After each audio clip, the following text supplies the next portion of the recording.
میرا یہ قدم تمام اولیاء کرام کی گردن پر ہے۔ ایک مرتبہ محلہ حلبہ میں اپنے مہمان خانے میں وعظ فرماتے ہوئے حضور سیدنا غوث اعظم پر اچانک حالت کشف طاری ہوئی۔ آپ رحمت اللہ علیہ نے فرمایا، میرا یہ قدم ہر ولی اللہ کی گردن پر ہے۔ یہ ارشاد سن کر تمام اولیاء اللہ نے اپنی گردنیں جھکا دیں۔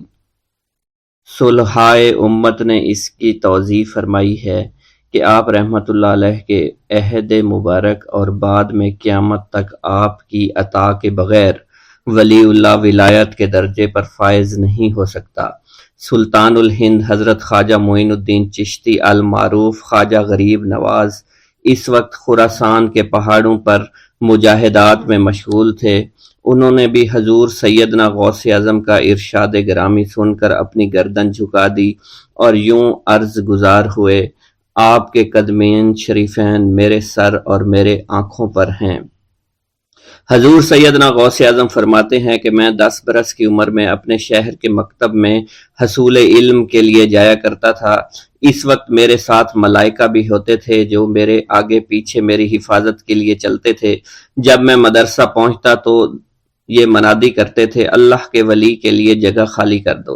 چنانچہ وہ میرے لیے جگہ خالی کر دیتے تھے۔ ایک مرتبہ میں نے ایک ایسے شخص کو دیکھا جس نے فرشتوں کی آواز سن کر کہا، جس میں کوئی مزاحمت نہ ہوگی، کہ یہ ایک نہایت معزز گھرانے کا فرد ہے اور عن قریب اس کو وہ عظمت حاصل ہوگی جس میں کوئی مزاحمت نہ ہوگی، اور اس کو ایسا قرب نصیب ہوگا کہ اس کو کوئی فریب نہ دے سکے گا۔ پھر 40 برس بعد میں نے اس شخص کو پہچانا۔ وہ شخص ابدالوں میں سے تھا۔ حضرت شیخ ابو سعود احمد بن بکر حریمی سے مروی ہے کہ حضور سیدنا غوث اعظم نے فرمایا کہ میں 55 سال تک تنہا عراق کے بیابانوں میں پھرتا رہا۔ میں لوگوں کو نہ جانتا، لوگ مجھے نہ جانتے۔ اسی دوران میرے پاس رجال الغیب اور جنات تشریف لاتے جنہیں میں طریقت اور اصول کی تعلیم دیتا تھا۔ ابتدا میں جب میں عراق میں داخل ہوا تو حضرت خضر میرے ہم سفر بنے، اور بعد میں اس وقت ان کو پہچانتا نہ تھا، اور اس کے ساتھ میرا معاہدہ ہوا کہ میں ان کے کسی حکم کی خلاف ورزی نہیں کروں گا۔ ایک مرتبہ انہوں نے مجھے ایک جگہ بیٹھنے کا حکم دیا اور میں اس جگہ 3 سال تک بیٹھا رہا۔ سال میں ایک مرتبہ حضرت خضر میرے پاس تشریف لاتے، فرماتے کہ یہی تیرا مقام ہے جہاں تجھے پہنچایا گیا ہے۔ اس عرصہ کے دوران تمام نفسانی خواہشات مجھ پر انسانی شکل میں وارد ہوئیں، لیکن اللہ عز و جل نے مجھے ہر موقع پر استقامت عطا فرمائی اور مجھے ان خرافات سے بچائے رکھا۔ ابتدا میں میرا نفس مجاہدہ کا کوئی طریقہ اختیار کرتا تو میں اس پر قائم ہو جاتا اور کسی چیز کو قبول نہ کرتا تھا۔ ایک طویل مدت تک اپنا گلا گھونٹتے ہوئے میں مدائن کے جنگلوں میں مجاہدات میں مشغول رہا۔ حضور سیدنا غوث اعظم فرماتے ہیں کہ میں نے اپنے نفس کو مختلف مجاہدوں، مختلف ریاضتوں اور مختلف مشقتوں میں ڈالے رکھا۔ 1 سال تک میں گری ہوئی چیزیں اٹھا کر کھاتا رہا، دوسرے سال پانی پر گزارا کیا، اور تیسرے سال نہ میں نے کچھ کھایا، نہ پیا اور نہ ہی سویا۔ ایک مرتبہ شدید سردی کی وجہ سے میں ایوان کسریٰ کے کھنڈرات میں سویا تو رات بھر میں 40 مرتبہ طبیعت خراب ہوئی۔ حضور سیدنا غوث اعظم فرماتے ہیں، ہر سال ایک بزرگ آتے اور وہ مجھے جبہ دے کر چلے جاتے۔ اسی طرح میں نے بے شمار طریقوں سے دنیا اور نفس سے چھٹکارا پانے کی کوشش کی۔ لوگ مجھے دیوانہ سمجھتے تھے۔ میں برہنہ جسم جنگلوں میں چلا جاتا اور کانٹوں پر لوٹتا شور مچاتا تھا۔ میرا تمام بدن سے خون جاری ہو جایا کرتا تھا اور لوگ مجھے اٹھا کر شفا خانے لے جایا کرتے، جہاں میری حالت مزید بگڑ جاتی۔ ایک وقت ایسا بھی آیا جب مجھ میں اور مردہ میں کوئی فرق نہ تھا۔ لوگ کفن لے کر آئے، غسال کو بلوایا کہ وہ مجھے غسل دے دیں۔ ابھی انہوں نے مجھے غسل دینے کے لیے تختہ پر ڈالا ہی تھا کہ میری حالت درست ہو گئی۔ میں اٹھ کھڑا ہوا۔ طریقت کی ان پرخطر راہوں میں نہ تو میں کبھی خوف زدہ ہوا اور نہ کبھی میرا نفس مجھ پر غلبہ پا سکا، اور نہ ہی دنیا کی آرائش مجھے حیران کر سکی۔ حضور سیدنا غوث اعظم فرماتے ہیں، شیطان نے میرے گرد بے شمار جال بچھائے۔ جب میں نے اس سے کہا کہ یہ کیا ہے تو اس نے کہا، یہ دنیاوی چیزیں ہیں اور میں ان جالوں سے تم جیسوں کو شکار کرتا ہوں۔ میں نے 1 سال تک شیطان کا مقابلہ کیا، اس کے بچھائے ہوئے تمام جالوں کو ختم کر دیا۔ اس کے بعد میرے سینے کو کھول دیا گیا اور مجھ پر بے شمار خلائق ظاہر ہوئے۔ حضور سیدنا غوث اعظم فرماتے ہیں میں نے دریافت کیا کہ یہ اللہ کیسے ہیں؟ جواب ملا کہ یہ خلق کے اسباب ہیں جو تم سے ملے ہوئے ہیں۔ میں سال بھر ان کی جانب متوجہ رہا یہاں تک کہ وہ مجھ سے جدا ہو گئے۔ جب مجھ پر میرا باطن ظاہر کیا گیا تو میں نے اپنے قلب کو بہت سے علائق سے ملوث پایا۔ میں نے دریافت کیا کہ یہ علائق کیا ہیں؟ جواب ملا یہ تمہارے ارادے، تمہارے اختیارات ہیں۔ چنانچہ 1 سال تک ان کی جانب متوجہ رہا کہ وہ مجھ سے دور ہو گئے۔ میرا قلب ان تمام غلاظتوں سے نجات پا گیا۔ پھر مجھ پر میرے نفس کو ظاہر کیا گیا، میں نے اس کا مشاہدہ کیا، مجھے معلوم ہوا اس کے ساتھ کچھ امراض اور بھی ہیں اور نفس کی خواہشات زندہ ہیں، نفس کا شیطان سرکش ہے۔ چنانچہ میں نے سال بھر پھر توجہ دلائی اور میرے نفس کے تمام امراض سرے سے ہی ختم ہو گئے اور اس کے شیطان نے کلمہ پڑھ لیا اور پھر میرے تمام امور اللہ کے لیے ہو گئے اور میں اپنی ہستی سے باہر نکل آیا۔ حضور سیدنا غوث اعظم فرماتے ہیں پھر میں توکل کے دروازے پر آیا تاکہ میرا مقصد پورا ہو، لیکن جب میں نے توکل کے دروازے پر پہنچا تو بے شمار لوگ موجود تھے۔ میں اس ہجوم کو چیرتا ہوا آگے بڑھا اور شکر کے دروازے پر پہنچ گیا، یہاں پر بھی لوگوں کا جمع غفیر موجود تھا، اس سے بھی چیرتا ہوا آگے بڑھا اور مشاہدہ کے دروازے پر پہنچ گیا اور یہاں پر موجود ہجوم کو چیرتا ہوا اندر داخل ہوا، حتیٰ کہ سب سے آخر میں مجھے فقر کے دروازے پر لایا گیا۔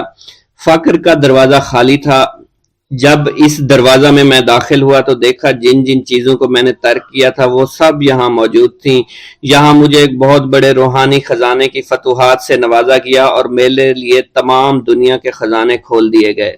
مجھے روحانی عزت، دائمی فنا اور خالص آزادی عطا فرمائی گئی۔ میری تمام چیزیں جو میری ہستی اور میری صفات سب معدوم ہو گئیں اور میری ہستی کی جگہ کسی اور نے لے لی۔ حضرت شیخ ابو سعید مخزومی نے حضور سیدنا غوث اعظم کو خرقہ خلافت سے نوازا اور فرمایا اے عبد القادر، یہ وہ خرقہ ہے جو حضور نبی کریم صلی اللہ علیہ وسلم نے حضرت سیدنا علی المرتضیٰ کو عطا فرمایا، اور حضرت سیدنا علی المرتضیٰ نے یہ خرقہ حضرت خواجہ حسن بصری کو عطا فرمایا تھا، جس سے ہوتا ہوا یہ خرقہ مجھ تک پہنچا، اور یہ تمہاری امانت تھی جو میں نے تم تک آج پہنچا دی ہے۔ حضور سیدنا غوث اعظم نے جب خرقہ مبارک کو زیب تن کیا تو آپ پر بے شمار انوار و تجلیات کی بارش ہونا شروع ہو گئی۔ حضور سیدنا غوث اعظم نے حضرت شیخ ابو سعید مخزومی کے مدرسہ میں تدریسی فرائض سر انجام دینا شروع کر دیے۔ آپ کے لیے فی الحال تدریسی مصروفیات کے علاوہ کوئی کام نہ تھا۔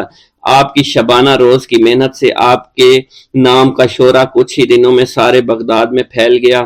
طلبہ دور دراز کے علاقوں سے علم کے حصول کے لیے آنے لگے۔ طلبہ کی تعداد جب مزید بڑھنا شروع ہو گئی تو ارد گرد کے کئی مکانات کو خرید کر مدرسہ میں داخل کر لیا گیا۔ کتب سیر میں منقول ہے کہ 528 ہجری میں آپ مدرسہ نظامیہ کی وسیع عمارت تعمیر فرما چکے تھے۔ اس مدرسہ کی تعمیر میں آپ نے بحیثیت مزدور بھی حصہ لیا تھا۔ حضرت شیخ ابو الخشاب سے مروی ہے کہ میں جوانی میں جب علم نحو پڑھ رہا تھا تو لوگوں نے مجھے حضور سیدنا غوث اعظم کے پاس جانے کا مشورہ دیا، اور اس کی وجہ سے مجھے بھی اشتیاق ہوا کہ میں آپ کا واز سنوں۔ ایک مرتبہ کچھ لوگوں کے ہمراہ آپ کی مجلس میں دوستوں کے ہمراہ حاضر ہوا۔ آپ نے میری جانب توجہ کرتے ہوئے فرمایا ہماری صحبت اختیار کر لو۔ چنانچہ میں نے آپ کے فرمان کے مطابق آپ کی صحبت کو اختیار کر لیا۔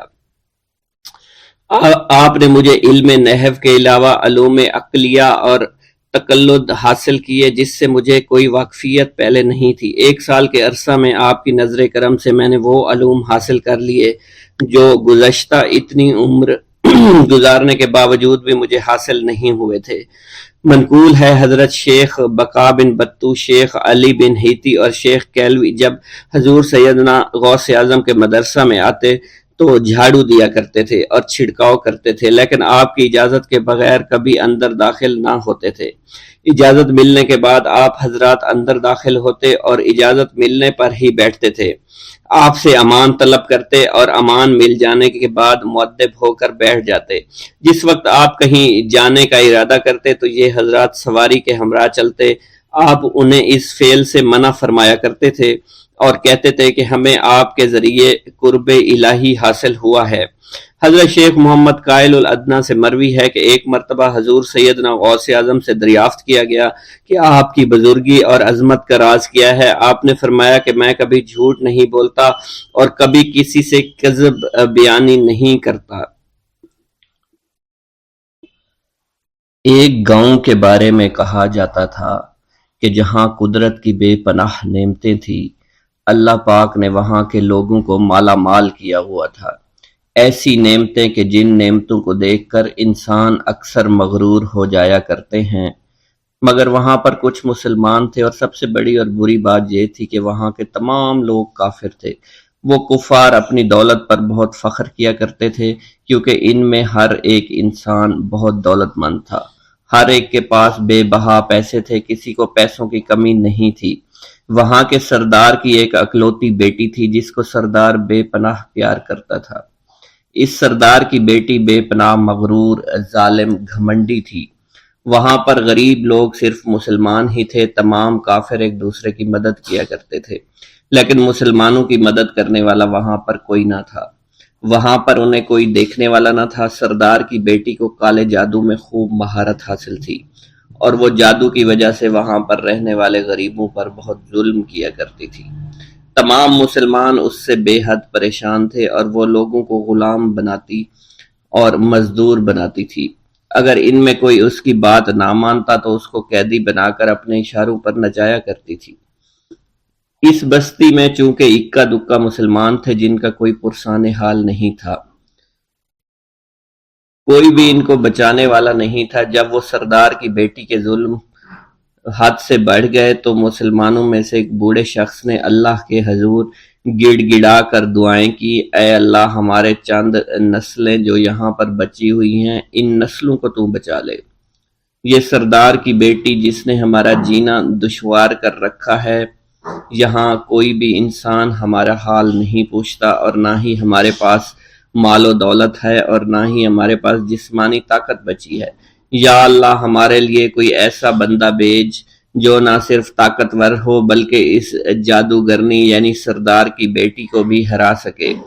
اللہ رب العزت نے اس بوڑھے کی دعا کو قبول فرمایا، اور یوں اس جگہ پر ایک اللہ والے کو بھیج دیا، اور وہ اللہ والے ایسے ہی بستی میں داخل نہیں ہوئے، بلکہ ایک دن کچھ عجیب واقعہ ہوا۔ ان کافروں کا سردار جنگل میں سیر سپاٹے کرتے ہوئے نکلا تھا، بڑی شان سے چلتا ہوا وہ سفر کر رہا تھا۔ اچانک ایک زہریلا سانپ اس کے سامنے آیا۔ اس زہریلے سانپ نے بادشاہ کو ڈس لیا، اور وہ بے ہوش ہو کر زمین پر گر پڑا اور تڑپنے لگا۔ اس کے جو ساتھی تھے انہوں نے جب اپنے سردار کو یوں تڑپتا ہوا دیکھا اور سردار کی غیر حالت دیکھی تو کہ جسے ایک زہریلے سانپ نے کاٹ لیا ہے، تو وہ فوراً اسے اٹھا کر گھر لے آئے تاکہ اسے بچانے کے لیے کچھ کیا جا سکے۔ اس لڑکی نے اپنے باپ کی جب یہ حالت دیکھی تو اپنے آس پاس کے بڑے بڑے حکیموں کو بلایا، لیکن عجیب بات یہ تھی کہ لاکھ کوشش کے باوجود زہر نکالنے میں سارے ناکام ہو رہے تھے، اور زہر تیزی کے ساتھ اس کے جسم میں پھیلتا چلا جا رہا تھا۔ لیکن اسی وقت وہاں ایک درویش کی آمد ہوئی، ایک اللہ والے آئے، ان اللہ پاک نے اس مقصد کے تحت وہاں بھیجا تھا۔ اس اللہ کے ولی نے سردار کے گھر پر پہنچ کر دروازے کو کھٹکھٹایا۔ نوکروں نے پوچھا، کون ہو، کس سے ملنا ہے؟ اس نے کہا، میں نے سنا ہے کہ یہاں کے سردار کو سانپ نے ڈس لیا ہے۔ نوکر کہنے لگے کہ تمہیں کیسے پتا چلا کہ یہاں کے سردار کو سانپ نے ڈس لیا ہے؟ تم تو ہمیں اجنبی لگتے ہو، ہم نے تمہیں آج تک یہاں نہیں دیکھا ہے۔ اس نے کہا، میں مسافر ہوں اور مجھے خبر ملی ہے کہ یہاں کے سردار کو ایک زہریلے سانپ نے ڈس لیا ہے، اور کوئی بھی اس کا علاج نہیں کر پا رہا۔ نوکروں نے کہا، تم کون ہو؟ اللہ والے نے کہا، میں حکیم ہوں اور میں ان کے علاج کی غرض سے یہاں آیا ہوں۔ وہ نوکر اللہ والے کی حالت دیکھ کر ہنسنے لگے، کیونکہ آپ نے پھٹے پرانے کپڑے پہن رکھے تھے اور دیکھنے سے بہت غریب معلوم ہوتے تھے۔ وہ نوکر کہنے لگے کہ اتنے بڑے سردار کا علاج کرو گے؟ ارے یہاں تو اس کے پاس بڑے بڑے حکیم بلائے گئے ہیں، ہمارے سردار کے پاس پیسوں کی کوئی کمی نہیں ہے، اور وہ تم جیسے غریب سے بھلا کیوں علاج کروائیں گے؟ درویش نے کہا اگر تم چاہتے ہو تمہارے سردار کی جان بچ جائے پھر مجھے اندر جانے دو۔ غلام کہنے لگا ٹھیک ہے ہم اندر جا کر اجازت لے کر آتے ہیں۔ نوکر اندر گئے، سردار کی بیٹی سے کہا ایک غریب آیا ہے، کپڑوں سے فقیر معلوم ہوتا ہے لیکن کہتا ہے میں سردار کا علاج کر سکتا ہوں اور میں سردار کا علاج کروں گا۔ جو زہر تیزی کے ساتھ جسم میں پھیل رہا ہے میں اس کو باہر نکال پھینک کروں گا۔ اس کی بیٹی کہنے لگی ٹھیک ہے بلا لو۔ جب وہ اللہ والے اس کے گھر کے اندر گئے تو دیکھا سردار تڑپ رہا تھا، ٹانگ کو بار بار بستر پر پٹخ رہا تھا۔ اللہ والے نے اس کے پیر کی طرف دیکھا جہاں سانپ نے اس کو کاٹا تھا، اسی جگہ اللہ والے نے تھوک دیا، فوراً وہاں سے بھاگ گئے۔ اس کے سارے سپاہی اس کی بیٹی دیکھ کر حیران رہ گئے کہ یہ بھلا کون سا دیوانہ ہے، کمرے میں آیا، علاج کی بجائے اسی جگہ پر تھوک دیا جہاں صرف کاٹا تھا اور بھاگ بھی گیا، اس کو کوئی گرفتار نہیں کر سکا۔ سردار کی بیٹی غصے میں تل ملا اٹھی کہ اس نے جو گستاخی کی ہے اس کی کوئی بات نہیں، تھوک کو میں صاف کروا دوں گی مگر اس کو تو میں ابھی گرفتار کرواتی ہوں۔ اور اس نے اپنے سردار کے ایک نوکر سے کہا کہ اس تھوک کو صاف کرو۔ اس نوکر نے تھوک کو صاف کرنے کی بجائے اس کو اچھی طرح سے ٹانگ پر مل دیا۔ لڑکی نے کہا کیا کر رہی ہو؟ اس فقیر نے میرے باپ کی ٹانگ پر تھوک دیا، اب اس تھوک کو تم مل رہے ہو۔ حکیم نے اپنے ہاتھ کے اشارے سے سردار کے بیٹے کو روک دیا۔ جیسے اس تھوک کو سردار کی ٹانگ پر ملا گیا فوراً سارا زہر ختم ہو گیا۔ جو ٹانگ کٹنے کے قابل تھی وہ ٹانگ بالکل ٹھیک ہو چکی تھی، جو نیلی پڑ چکی تھی اب اصلی حالت میں آہستہ آہستہ واپس آ رہی تھی۔ اور جب وہ قبیلے کا سردار بالکل ٹھیک ہو گیا، ہوش میں آ گیا تو حیران رہ گیا۔ اسے بتایا کہ فقیر بابا کے تھوک کی وجہ سے آپ ٹھیک ہوئے ہیں۔ اس نے کہا وہ بزرگ تو ہمارے لیے مسیحا ہے، تم لوگوں نے انہیں جانے کیوں دیا؟ انہیں میرے پاس لے کر آؤ، انہوں نے ہم پر بہت بڑا احسان کیا ہے، ہم اس کے احسان کا بدلہ ضرور چکائیں گے۔ اس کی بیٹی جو خاموشی سے باپ کو دیکھ رہی تھی اس نے کچھ بھی نہ کہا۔ گاؤں کے سردار کے کہنے پر سارے سپاہی اللہ والے کو ڈھونڈنے کے لیے نکل گئے۔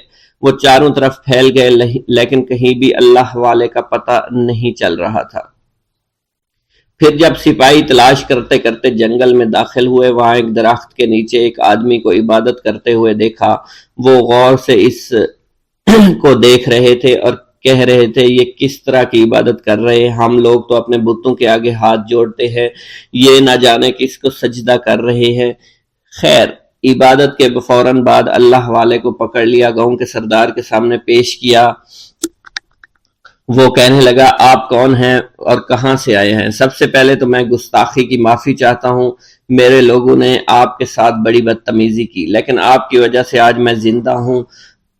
ہم گناہ گاروں کی وجہ سے آپ جیسے لوگوں کو بہت تکلیف ہوئی ہے، اس لیے میں معذرت چاہتا ہوں۔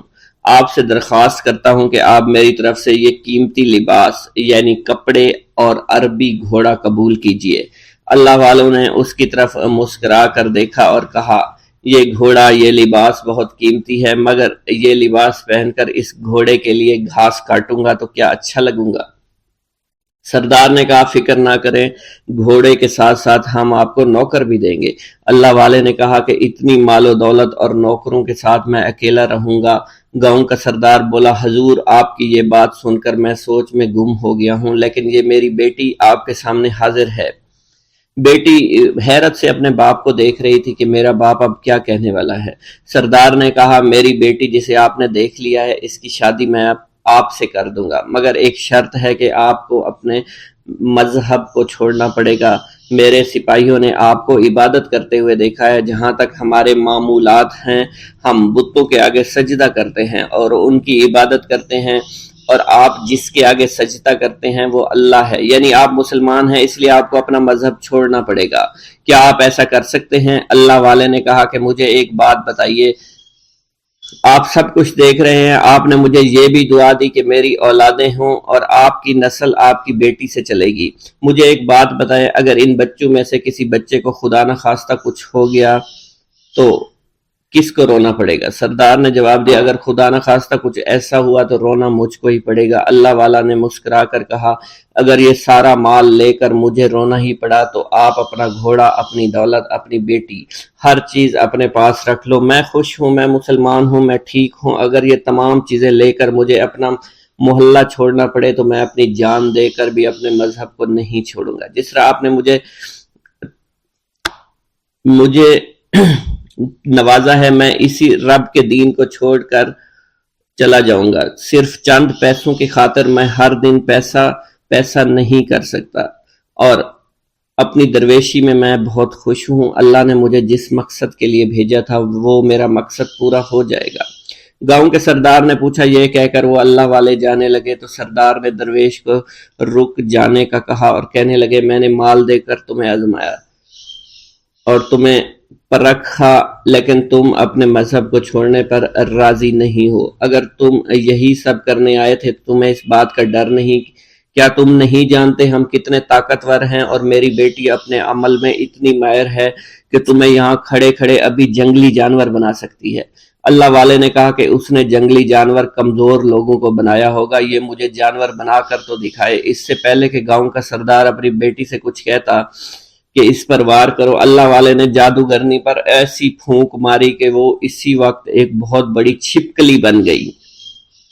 وہ کچھ بھی نہیں کر پا رہی تھی، وہ چھپکلی اتنی بڑی تھی کہ وہاں پر جتنے بھی انسان کھڑے تھے ان سب میں سب سے زیادہ اونچا اس کا قد تھا۔ وہ چھپکلی اللہ والے کے پاس آئی، اپنا زہر اس پر اگلنا چاہتی تھی کہ اسی وقت اس نے اس کے منہ پر تھوک دیا۔ تھوکنے کی دیر تھی وہ چھپکلی جلنے لگی اور جس سے گرمی کی وجہ سے اس کا چہرہ پگھل رہا تھا، اس کا چہرہ جل کر کالا ہو چکا تھا، وہ مرنے والی تھی کہ سردار دوڑتا ہوا قدموں میں آ کر گر پڑا اور معافی مانگنے لگا اور کہنے لگا حضور اس گستاخی کے لیے میں معذرت خواہ ہوں، آپ مجھے معاف کر دو، میں نے سچ میں آپ کو بہت کمزور سمجھا تھا، آپ کو آپ کا مذہب سے ہٹانا چاہا تھا۔ اگر میری بیٹی ٹھیک ہو جائے تو میں سچ کہتا ہوں یہاں پر جتنے لوگ ہیں ہم پوری کی پوری بستی مسلمان ہو جائیں گے۔ اللہ والے نے کہا کہ ہم تمہیں اپنے دین میں شامل کرنے کے لیے یہ سب نہیں کر رہے، بلکہ تم لوگ مسلمان بھائیوں پر جو ظلم کرتے ہو وہ ظلم کو ختم کرنے کے لیے ہم یہاں آئے ہیں۔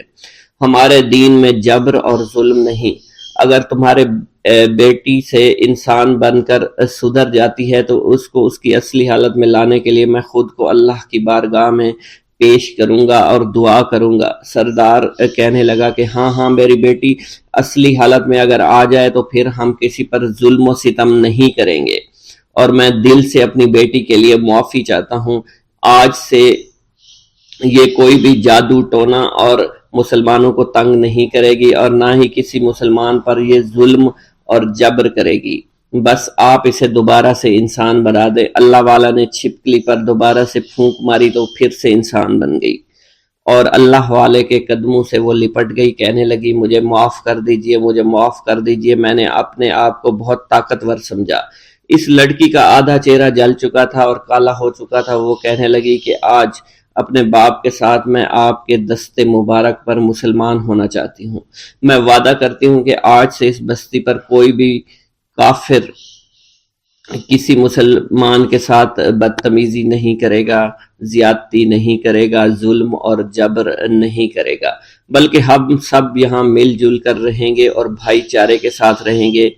ہم سب مسلمان ہو جائیں گے اور پھر یوں اللہ والے کے ہاتھوں پوری بستی کا سردار اور اس کی بیٹی نے اسلام قبول کر لیا اور سردار نے اللہ والے سے اپنی بیٹی کا نکاح کر دیا اور پھر اس بستی میں ہمیشہ کے لیے امن و امان قائم ہو گیا۔ بسم اللہ الرحمن الرحیم۔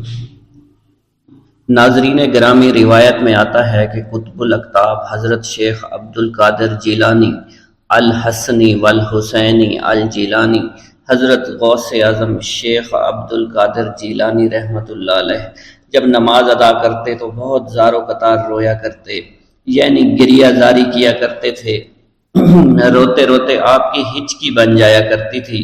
جب آپ رحمۃ اللہ علیہ مسجد میں اپنے مریدین اور شاگردوں کے ساتھ با جماعت نماز پڑھتے، اللہ پاک کی محبت اور عشق میں اتنے ڈوب کر عبادت کرتے کہ ان کے شاگرد آپ کی رقت آمیزی کو دیکھ کر یعنی رونے کے انداز کو دیکھتے اور کہتے اگر اصل نماز دیکھنی ہے تو غوث پاک کی نماز کو دیکھا جائے۔ تو ایک بار کا ذکر ہے کہ آپ رحمۃ اللہ علیہ عراق کی مسجد میں سے باجماعت نماز پڑھ کر باہر نکلے، آپ کے مریدین بھی آپ کے ساتھ تھے۔ آپ نے دیکھا کہ اسی محلے میں کچھ بچے اخروٹ کے ساتھ کھیل رہے ہیں۔ آپ بچوں سے بہت پیار کیا کرتے تھے، گویا کہ خود بچپن میں کبھی بچوں کی طرح کھیل کود نہیں کر سکے، لیکن بچوں کو دیکھ کر آپ مسکراتے تھے۔ آپ آگے بڑھنے لگے اور مریدین کی بڑی جماعت بھی آپ کے ساتھ تھی۔ ابھی آپ زیادہ دور نہیں گئے تھے کہ ان بچوں نے ایک دوسرے کے کان میں کچھ بولنا شروع کر دیا اور اشارے میں باتیں کرنے لگے کہ کیا خیال ہے کہ جو بابا جی سب سے نمایاں ہیں، نورانی چمکتے ہوئے چہرے والے ہیں، سب سے آگے چل رہے ہیں، ان کو بولا جائے جو فرمائش ہمیں کرنی ہے ان سے کر دیں، کیا یہ ہمیں ڈانٹیں گے تو نہیں؟ تو کچھ سمجھدار بچے ہم زبان ہوئے اور کہا نہیں نہیں، یہ جو بابا ہے نا بہت اچھے ہیں، ان سے جو کچھ کہو گے انہوں نے وہ ہماری بات پوری کرنی ہے، ہم ان سے ایک میٹھی اور لذیذ چیز آج منگواتے ہیں۔ تو ان میں سے ایک بچہ جو سب سے بڑا تھا پاس آیا اور کہا بابا میری بات سنیں۔ آپ نے بہت پیار اور شفقت سے اس کے سر پر ہاتھ رکھا اور کہا بیٹا کہو۔ اس نے کہا کہ میرا دل کر رہا ہے کہ میں آپ سے کچھ مانگوں۔ آپ نے فرمایا کہ کہو بیٹا کیا چاہتے ہو؟ وہ کہنے لگا کہ مجھے آپ اس فلاں جلیبی والے سے جلیبی لا کر دے سکتے ہیں، میرا کھانے کا بہت دل کر رہا ہے۔ میں چلا جاتا لیکن بابا میری باری آنے والی ہے، جب تک میں جلیبی لے کر وہاں آؤں گا میری باری چلی جائے گی۔ آپ رحمت اللہ علیہ کے وہاں کے مشہور بزرگ بڑے سردار لوگ ہیں، آپ کے خادمین آپ کے نوکر بننے کے لیے جان کی بازی لگانے کو تیار رہتے ہیں۔ ادھر وہ بچے آپ کے رتبے کو بھی دیکھ رہے تھے اور یہ بھی دیکھ رہے تھے کہ آپ کون سی شخصیت ہے، لیکن پھر بھی اتنے سارے لوگوں کو چھوڑ کر آپ سے وہ بچہ کہتا ہے کہ بابا مجھے جلیبی لا کر دے دیں۔ بابا جی نے کہا کہ ٹھیک ہے میں لا کر دے دیتا ہوں۔ آپ کا ایک مرید آپ کے پاس آیا اور کہا حضرت آپ کیوں اس بات پر توجہ دے رہے ہیں، آپ اس بچے کی فرمائش پر جلیبی لا رہے ہیں؟ حضرت آپ پر میری جان قربان ہو، میں اس بچے کو جلیبی لا کر دے دیتا ہوں۔ آپ رحمت اللہ علیہ نے اسے اپنے ہاتھ کے اشارے سے منع فرمایا اور کہا اس نے مجھ سے کہا ہے نا تو میں ہی اس کی خواہش کو پورا کروں گا۔ پھر آپ رحمت اللہ علیہ اس جلیبی والے کے پاس تشریف لے گئے اور جلیبی والا کچھ دیر پہلے اداس بیٹھا ہوا تھا۔ آپ رحمت اللہ علیہ اس کی دکان میں تشریف لے گئے تو وہ خوشی خوشی سے جھومنے لگا۔ آپ رحمت اللہ علیہ نے اس جلیبی والے سے جلیبی لی، اس نے خوشی خوشی آپ رحمت اللہ علیہ کے ہاتھوں میں جلیبی تھما دی۔ وہ آدمی لگ بھگ 70 سال کا تھا، اس بڑھاپے میں بھی وہ کام کرنے پر مجبور تھا۔ اس کی آنکھوں میں آپ رحمت اللہ علیہ کو دیکھ کر آنکھوں سے آنسو آ گئے۔ اس نے روتے ہوئے کہا اللہ کا لاکھ لاکھ شکر ہے، اس نے میری دعا سن لی۔ آپ نے میری دکان میں قدم رکھے تو کئی دنوں سے آپ کے انتظار میں یہاں بیٹھا ہوا تھا۔ میں جانتا تھا کہ آپ ضرور میری دکان پر تشریف لائیں گے۔ آپ رحمت اللہ علیہ نے فرمایا تمہیں کیسے پتا تھا کہ میں تمہاری دکان پر آؤں گا؟ وہ کہنے لگا کہ حضرت عرصہ ہوا ہے، کئی مہینوں سے میرا کاروبار نہیں چل رہا تھا، میرا کاروبار دن بدن ٹھپ ہوتا جا رہا تھا، فاقوں تک کی نوبت آ گئی تھی۔ مجھے اپنی فکر نہیں تھی لیکن اپنے چھوٹے چھوٹے بچوں کی تھی۔ اس بڑھاپے میں اللہ تعالیٰ نے اولاد تو دی لیکن ان کو پالنے کا کوئی بندوبست نہیں ہو رہا تھا۔ میں نے اپنی اس پریشانی کا ذکر کسی سے کیا تو اس نے کہا کہ عراق کے ایک شہر میں چلے جاؤ، وہاں پر کوئی ایک فقیر ہے، اس سے دعا کراؤ، وہ جس کے لیے دعا کرتے ہیں اس کا کام بن جاتا ہے۔ میں اتنا پریشان تھا کہ اس آدمی کے کہنے پر اس فقیر سے ملنے چلا گیا۔ اس کی تلاش کر کے میں نے اس سے کہا تم میرے لیے دعا کرو تاکہ میرے کاروبار میں ترقی ہو جائے اور میرے رزق میں برکت ہو جائے اور تنگ دستی دور ہو جائے تاکہ میں بیوی بچوں کا پیٹ پال سکوں۔ فقیر مجھے دیکھ کر کہنے لگا کہ تم پیران پیر غوث اعظم دستگیر رحمت اللہ علیہ کو نہیں جانتے؟ میں نے کہا میں نہیں جانتا۔ وہ کہنے لگا حیرت ہے کہ تمہیں یہ پتہ نہیں کہ تم ان کو جانتے ہی نہیں کہ ولیوں کے سردار ہیں۔ میں تو بہت چھوٹا سا فقیر ہوں، میری دعاؤں میں اتنا اثر نہیں کہ وہ غوث اعظم رحمت اللہ علیہ ہیں، جس کے لیے بھی دعا کریں اس کا بیڑا پار ہو جایا کرتا ہے، اور جب اس دور میں غوث پاک رحمت اللہ علیہ خود موجود ہے تو پھر ہمارا کیا مقام ہوگا؟ ان کی دعا کے آگے ہماری دعا کچھ بھی نہیں ہے۔ میں نے کہا اگر یہ بات ہے کہ آپ سے بڑا کوئی بزرگ ہے تو مجھے بتائیے کہ غوث پاک رحمۃ اللہ علیہ مجھے کہاں ملیں گے اور میں کہاں جاؤں ان سے ملنے کے لیے۔ وہ کہنے لگا کہ وہ جیلان میں ہیں، تم ادھر جاؤ، ہماری کیا جرت کہ آپ کے لیے دعا کریں۔ آپ رحمۃ اللہ علیہ جس کے لیے بھی دعا فرماتے ہیں اس کا بیڑا پار ہو جاتا ہے، اور اس کو کہیں بول جانے کی ضرورت نہیں ہوتی۔ حضور جب اس فقیر نے مجھے یہ بات کہی تو فوراً جیلان شریف میں آ گیا اور یہاں پر میں نے آپ کی تلاش شروع کی۔ آج دیکھیے آپ خود بخود میری دکان پر تشریف لائے ہیں۔ اب دیکھیے کہ آپ کے آنے سے کیسا نور میری دکان میں آ گیا ہے۔ حضور میرے حق میں دعا فرما دیجئے، اللہ پاک میری زندگی کو آسانیاں عطا فرمائے۔ مجھے اپنی بیوی اور بچوں کی بہت فکر ہے۔ آپ رحمۃ اللہ علیہ نے فرمایا پریشان ہونے کی ضرورت نہیں، اللہ تعالیٰ سب معاملات ٹھیک فرما دے گا۔ یہ کہہ کر آپ تشریف لے گئے، اس بچے کے پاس آئے اور اس کے ہاتھ میں جلیبی تھما دی۔ ابھی وہاں سے جانے والے تھے، دوسرا بچہ آیا، اس نے کہا کہ بابا آپ نے اسے تو جلیبی لا کر دی ہے، مجھے بھی لا کر دیں۔ آپ نے اس سے بھی تسلی دی اور کہا میں تمہیں بھی جلیبی لا کر دے دیتا ہوں بیٹا۔ یہ دیکھ کر مریدین بہت غصہ ہونے لگے اور کہا کہ حضور ہم اس بچے کو جلیبی لا کر دے دیتے ہیں، آپ کیوں زحمت کرتے ہیں؟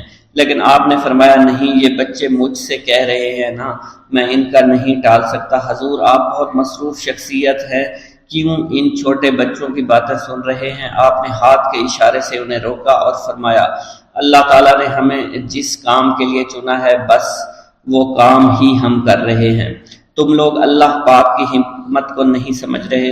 پھر آپ جتنی بار وہ بچے آپ کو بھیجتے رہے، آپ رحمۃ اللہ علیہ ان کے لیے جلیبیاں لاتے رہے، حتیٰ کہ آخری بچے کو بھی آپ نے جلیبی لا کر دے دی اور وہ مزے سے کھانے لگے۔ جلیبی کھانے کے بعد وہ آپ کو دعائیں کرنے لگے اور کہا آپ بہت اچھے انسان ہیں، جیسا کہ آپ کے بارے میں ہم نے سنا تھا آپ ویسے ہی ہیں، آپ اخلاق کے بہت عمدہ ہیں، آپ کی سخاوت کے بارے میں ہم نے جتنا سن رکھا تھا آپ اتنے ہی سخی ہیں، ہم آپ سے بہت خوش ہوئے۔ آپ رحمۃ اللہ علیہ مسکرائے، بچوں کی خوشی دیکھ کر آپ کو دلی اطمینان ملا۔ اب ایک اور نماز کا وقت ہو رہا تھا، آپ نے مریدین سے کہا کہ چلو نماز پڑھنے کے لیے مسجد میں چلتے ہیں۔ وہ سب مل کر مسجد میں چلے گئے اور اللہ کی عبادت میں مصروف ہو گئے۔ فرماتے ہیں کہ والد بزرگوار اپنے وعظ کے دوران الحمدللہ رب العالمین کہہ کر خاموش ہو جاتے اور دوبارہ کہہ کر سکوت فرماتے تھے، اور تیسری مرتبہ کہنے کے بعد کچھ دیر توقف فرماتے، اور آپ کی محفل میں تمام اولیاء حاضر و ناظر اور خاموش ہو جایا کرتے تھے۔ پھر آپ کی محفل میں اولیاء ملائکہ ایک کثیر تعداد میں آ جاتے جو محفل کے بعد نظر نہیں آیا کرتے تھے۔ آپ اپنے خطاب کو یوں شروع فرماتے، تمام تعریفیں اللہ کے لیے ہیں، اس کی مخلوق کی تعداد اس کے عرش کے وزن کے مطابق، اور بے حد تعریفیں جس سے اس کی ذات راضی ہو جائے، اس کے کلمات کی روشنی کے مطابق، اس کے علم کے مطابق، اس کی مرضی اور منشا کے مطابق، اور اس کی مخلوق کے مطابق جسے اس نے پیدا کیا، وہی عالم الغیب ہے، رحمان و رحیم ہے۔ میں گواہی دیتا ہوں اس کے سوا کوئی عبادت کے لائق ہی نہیں ہے، اور تمام کائنات اس کی تخلیق ہیں، تمام تعریفیں اسی کے لیے ہیں، وہ زندہ ہے، ہمیشہ زندہ رہے گا،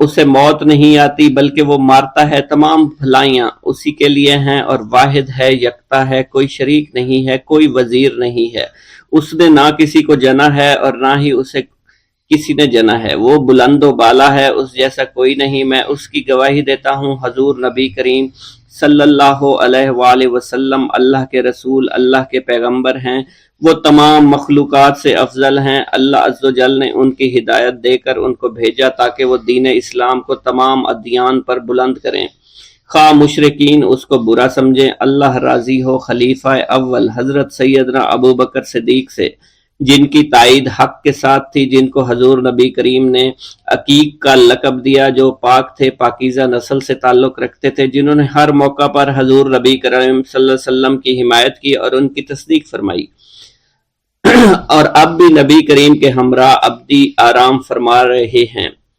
اللہ راضی ہو خلیفہ دوم حضرت سیدنا عمر فاروق رضی اللہ تعالی عنہ سے، جنہوں نے عمل کثیر کیے، جنہوں نے حق کو بلند کیا، جنہوں نے فیصلے کے لیے جن کو منتخب کیا گیا، جنہوں نے ہمیشہ حق بات کا ساتھ دیا، اور وہ بھی حضور نبی کریم صلی اللہ علیہ وسلم کے ہمراہ عمدی آرام گاہ میں آج بھی موجود ہیں۔ اللہ راضی ہو خلیفہ سوم حضرت سیدنا عثمان غنی رضی اللہ تعالی عنہ سے، جنہوں نے اپنے مال سے مسلمانوں کی امداد کی، قرآن مجید کی ترتیب و اشاعت احسن طریقے سے فرمائی، جنہوں نے امامت اور قرت سے محراب کو منبر کو مزین کیا، اور جو افضل الشہداء ہیں اور فرشتے بھی ان سے حیا کرتے ہیں۔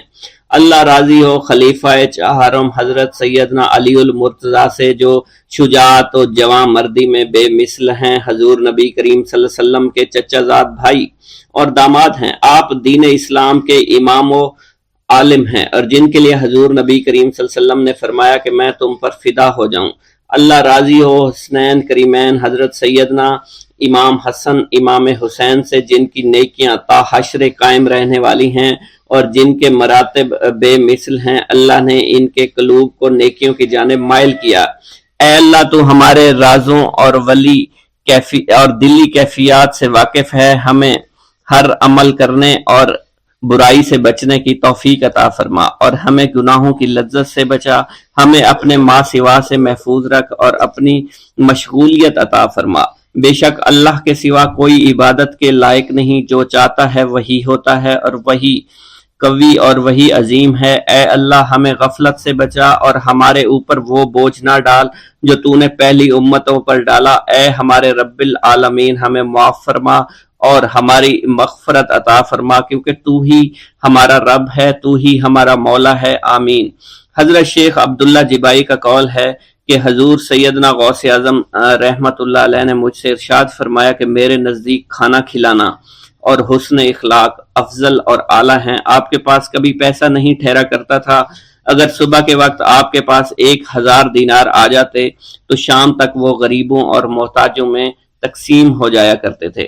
حضور سیدنا غوث اعظم کی پرورش نہایت ہی بابرکت ماحول میں ہوئی۔ آپ نے ابتدا میں گوشہ نشینی اختیار کی اور خود کو دنیاوی غلاظتوں سے پاک رکھا۔ آپ نے 51 برس کی عمر میں شادی کی۔ جب آپ سے اس بارے میں دریافت کیا گیا تو آپ نے فرمایا، جب مجھے حضور نبی کریم صلی اللہ علیہ وسلم نے نکاح کی اجازت دی تو میں نے نکاح کر لیا۔ حضور سیدنا غوث اعظم نے اپنی ذات کو اللہ عز و جل کی خوشنودی کے لیے وقف کر رکھا تھا۔ آپ کی راتیں جاگ کر گزرا کرتی تھی اور ساری رات آپ مراقبہ اور مشاہدہ میں گم ہوا کرتے تھے۔ آپ کی عادت مبارکہ تھی کہ آپ سجدہ کو دراز کیا کرتے تھے اور بیٹھ کر مراقبہ فرمایا کرتے تھے۔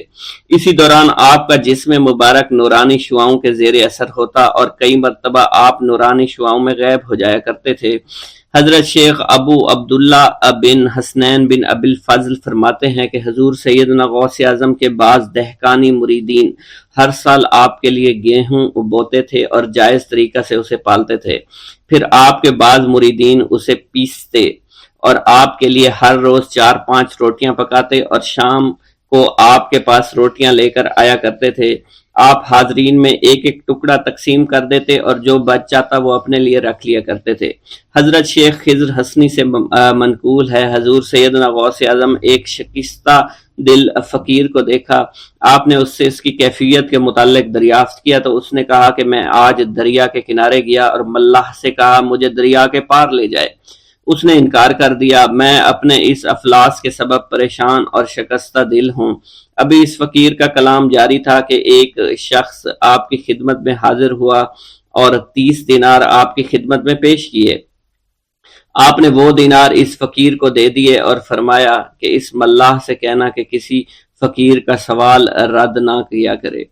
حضرت شیخ معمر ابو المظفر فرماتے ہیں، میں نے حضور سیدنا غوث اعظم سے زیادہ کسی کو درگزر فرمانے والا آج تک نہیں دیکھا۔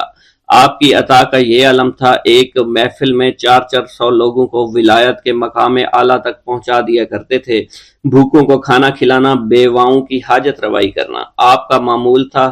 جب کسی بیمار کے متعلق سنتے تو فوراً اس کی عیادت کے لیے تشریف لے جایا کرتے تھے۔ فقراء کو آپ رحمت اللہ علیہ کے در سے بغیر سوال کیے عطا ہو جایا کرتا تھا۔